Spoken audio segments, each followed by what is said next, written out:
I adjusted the hem of my simple black dress, Chanel, not that anyone here would recognize it, and balanced another tray of champagne flutes. All around me, my mother's annual charity gala shimmered with sequined gowns, hushed gossip, and the scent of overpriced perfume.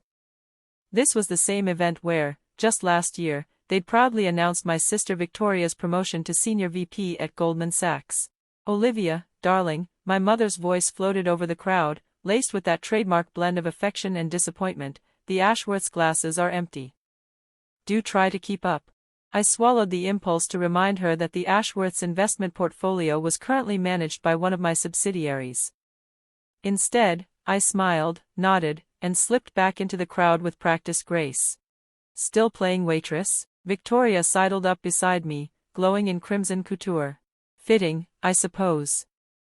Weren't you doing something similar in London? Something in the service industry? If by service industry she meant heading Morgan International, one of Europe's most powerful private equity firms, then sure. But they didn't know that. Just like they didn't know about the private jet waiting on standby, or the fact that I owned the very building they were sipping cocktails in. Something like that, I murmured, gliding past her with my tray. Oh, and Olivia? Victoria called after me, voice dripping with faux sweetness. When you're done with the drinks, Mother says the kitchen could use a hand. The catering staff is busy with the important work. Important work like plating the food I paid for, through 3 shell companies and a trust registered in Luxembourg. The premium champagne, the floral installations, the imported linens, every last detail of this gala was financed by me. But the donations, naturally, appeared anonymous. Olivia, Dad's voice cut through the room. Stop dawdling and fetch more ice. The Hendersons need refills. The Hendersons. I almost laughed. Their family company had pitched a desperate funding proposal to my firm just last week. They didn't know that the mysterious CEO who declined their request was currently on her way to refill their ice bucket. My phone buzzed. Marcus Mayo, Tokyo deal closed. $50 million profit. Board wants to talk expansion. I replied quickly, in meeting. We'll call later. Let them imagine I was in some quiet corner office, stuck in a budget review. Better that than explaining I was serving drinks at a party thrown in my honor, disguised as my mother's success. Who could possibly be texting you? Victoria again, champagne glass swinging carelessly from her manicured fingers. Your boss at that little import firm? Ah yes, the import firm. My convenient cover story. Poor Olivia, scraping by in logistics while the rest of the family soared. If only they knew that little firm was one thin sliver of a sprawling empire. Just work, I said. Speaking of work, my mother appeared beside us, diamonds glittering like frost. Victoria just closed another big deal, 10 million in bonuses this quarter. Isn't that wonderful? I nodded politely. I'd cleared more than that before breakfast. We're all just so proud, Dad chimed in, arriving with the Hendersons in tow. Victoria really shows what a Harrison can accomplish with the right focus. The Hendersons smiled, though Mr. Henderson's hand trembled slightly as he reached for a fresh flute. Still worried about the funding rejection, no doubt. Unlike some people, Victoria added, with a pointed glance at my tray, who never quite figured out what to do with themselves. Mom sighed, heavy and performative. We did try with Olivia. The best schools, every opportunity, but she insisted on going her own way.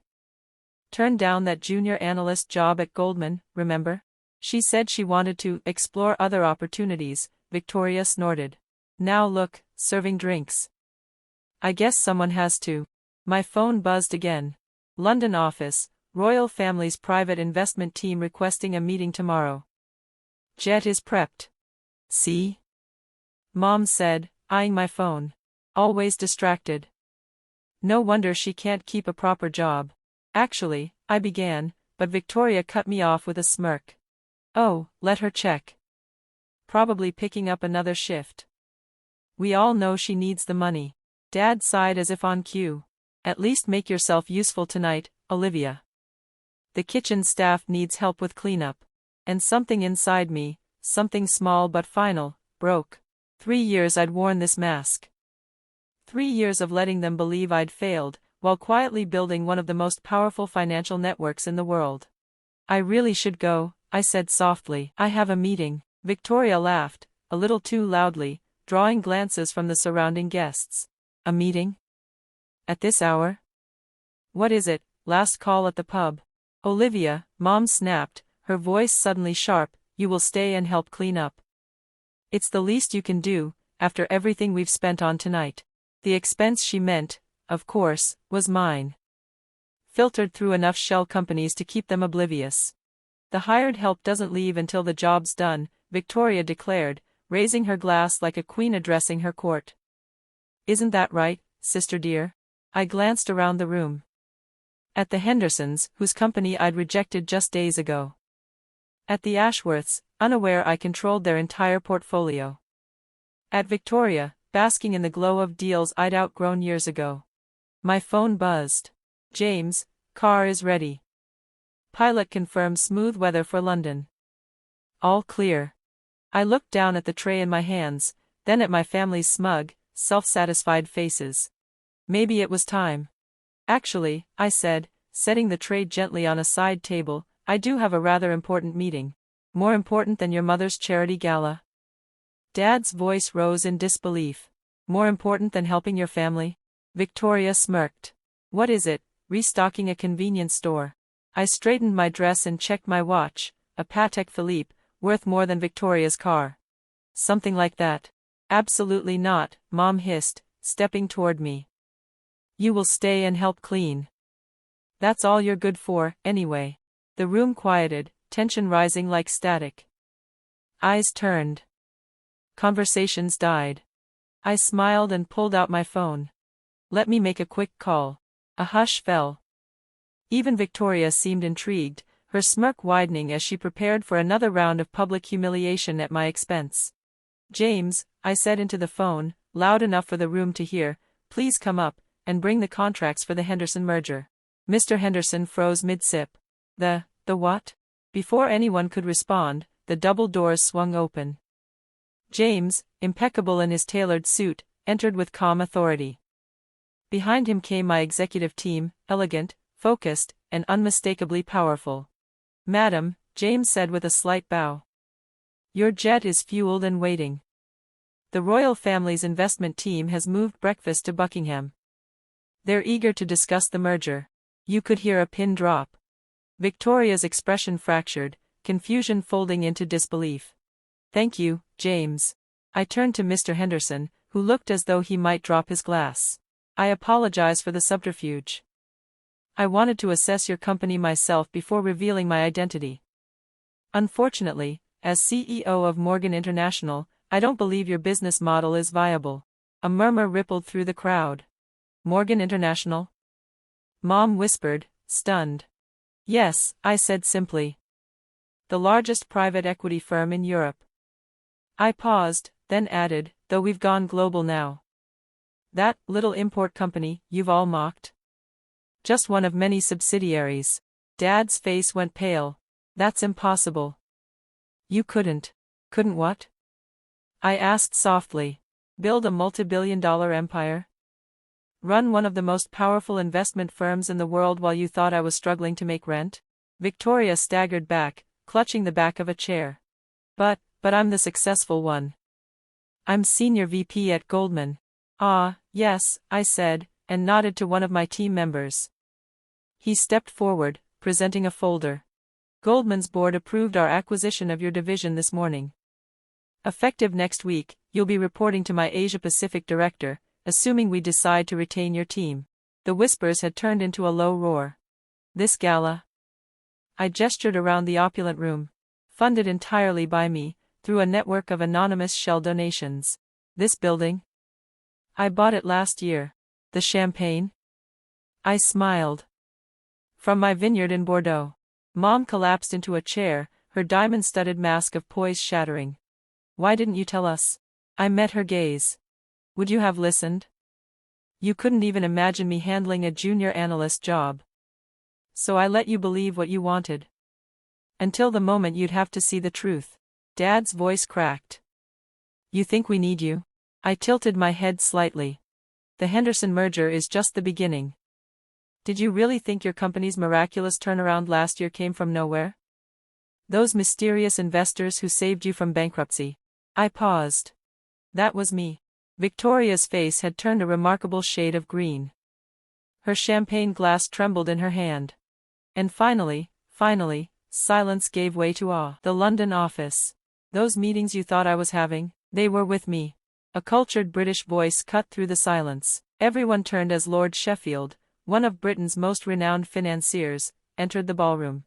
Sorry I'm late, Olivia. Traffic from the airport was dreadful. Quite all right, Charles. I smiled, keeping my tone light. You're just in time for the revelations. Mom's eyes darted between me and Lord Sheffield, her instincts as a social climber warring with the shock of what she was hearing. You know each other?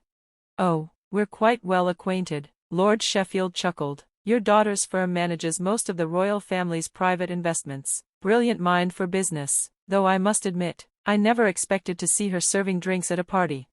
That was my choice, I said calmly. I wanted to see how long my family would continue dismissing me, even as you lived off my success without knowing it. James stepped forward again. Madam, we should leave soon if we want to make the London meeting. Of course. I turned to face my stunned family, eyes steady. I'd love to stay and help clean up, but I have a breakfast meeting at Buckingham Palace tomorrow. I'm sure you understand. Olivia, wait. Mom stood shakily, desperation in her voice. We can talk about this, as a family. Family. I paused, the weight of the word hanging in the air. Family doesn't treat their daughter like a servant. Family doesn't mock someone's career choices for years, while secretly benefiting from their success. I let the words sink in, cold and deliberate. But don't worry, I'll have my office send over the bills for all the parties and anonymous donations I've funded over the years, since family is so important to you. Victoria stepped forward, her earlier smugness slipping into desperate calculation. Sister, surely we can. Can what? I cut in, shaking my head. Continue pretending you're the successful one, keep acting like your banking job is the pinnacle of achievement. I paused just long enough for the words to hit. Enjoy your new position in our Asia-Pacific division. I hear entry-level analysts work hard. As I turned to leave, Dad finally found his voice, his tone cracked with disbelief. You can't just walk away from your family. Watch me. I nodded to James, who opened the doors with perfect timing. Oh, and Victoria, those clients you've been bragging about, they're all subsidiaries of my company. Might want to update your resume. The crowd parted as I walked through the ballroom, whispers following in my wake like a rising tide. Lord Sheffield fell into step beside me, barely containing his amusement. Quite a show, he murmured, definitely worth flying in for. Thank you for playing along, I replied quietly. The royal meeting detail was a nice touch. Oh, that part's real, he grinned. Her Majesty's quite taken with your latest investment strategy, though I suspect she wouldn't expect her financial advisor to be serving drinks at parties. I laughed softly, stepping into the private elevator that would take us to my waiting car. As the doors closed, I caught one last glimpse of my family. Mom collapsed in her chair, Dad staring blankly into space, and Victoria frantically typing on her phone, probably trying to save her job. James, I said as the elevator descended, make sure the cleaning crew gets a generous bonus. I smiled, thinking of Victoria's earlier sneer, someone has to serve the drinks. Later that night, as my private jet crossed the Atlantic, I scrolled through the messages flooding my phone. Mom, please, we need to talk. Victoria, about that analyst position. Dad, the board wants to meet with you. I deleted them all and turned to the contract spread across my desk. Let them sit with the knowledge that while they were mocking my career choices, I was building an empire they'd unknowingly depended on all along. Sometimes, the best revenge isn't just proving people wrong. It's letting them discover just how wrong they've been.